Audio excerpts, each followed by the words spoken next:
백석총회가 지난해 교단 문제로 발생한 고소 고발 사건들이 모두 취하되자 화해 분위기가 고조되고 있습니다. 이 같은 분위기에 이어서 백석총회는 어제 실행위원회를 열어 교단 내 갈등 당사자들 전원에 대한 사면 복권으로 명예회복과 대화합을 이뤄냈습니다. 보도에 고석표 기자입니다. 대한예수교장로회 백석총회가 교단 내 해묵은 갈등을 모두 청산하고 대화합을 이뤄냈습니다. 백석총회는 지난해 이주훈 총회장과 임원회가 의견 갈등으로 대립하면서 제명과 면직 등의 징계가 이뤄졌고 징계에 반발한 사회법 고소 고발이 잇따랐습니다.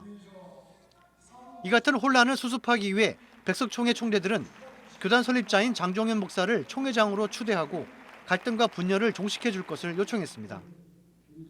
총회장에 취임한 장종현 목사는 헌법을 개정해 교단 문제를 사회법에 소송하는 총대들에 대해서는 면직이라는 초강수를 뒀습니다. 이후 교단 내 사회법 소송이 모두 취하되고 이주훈 직전 총회장과 임원들이 극적 화해를 이루면서 갈등의 실타래가 풀리기 시작했습니다.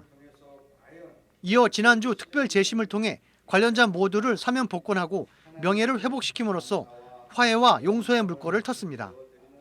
지난주 특별 재심에 이어 백석총회는 실행위원회를 열어 지난해 벌어졌던 고소고발 사건 모두를 대화합의 차원에서 사과와 자숙, 용서와 화해로 마무리하기로 결의했습니다.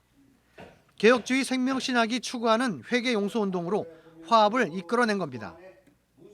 교단 탈퇴자들에 대해서도 책임을 묻지 않기로 했으며 오는 7월까지 복귀를 희망할 경우 조건 없이 받아들이기로 했습니다.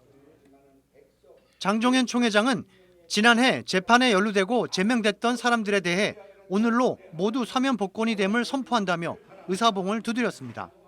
이에 모든 실행위원들이 기립박수하며 사면 복권을 축하하는 가운데 다시 한번 대화합의 길이 마련됐습니다. 양심과 믿음이 살아있고 적어도 영적 지도자로서의 총회를 사랑하는 마음이 있다면 회개하고 반성할 수 있는 기회를 먼저 줘야 된다고 저는 생각해 봤습니다. 장종현 총회장은 총회가 겪은 어려움을 생각하면 중징계를 해야 하나 징계보다 중요한 것이 총회의 화합과 발전이라고 밝혔습니다. 또 징계가 근본적인 해결책이 될 수 없다면서 예수 그리스도와 십자가의 사랑으로 용서할 수 없는 것까지 용서하는 것이 신앙이고 개혁주의 생명신학의 정신이라고 강조했습니다. 그리스도의 사랑을 띠는 것이 참 총회의 발전과 또 그 외의 우리 민족의 발전이라고 봅니다. 진정한 사과, 진정한 회개가 동반되지 않으면 어떤 결정을 하더라도 근본적인 해결은 될 수가 없다고 저는 생각했습니다.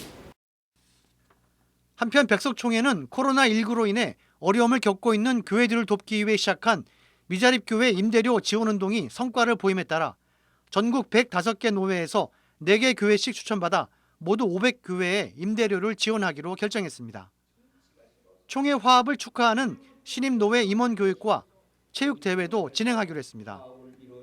노회 신임원 교육은 5월 25일부터 3일 동안 강원도 평창 한화리조트에서 사회적 거리 두기 지침에 맞춰 진행할 예정이며 교단 화합을 위한 체육대회는 6월 2일 개최됩니다. CBS 뉴스 고석표입니다.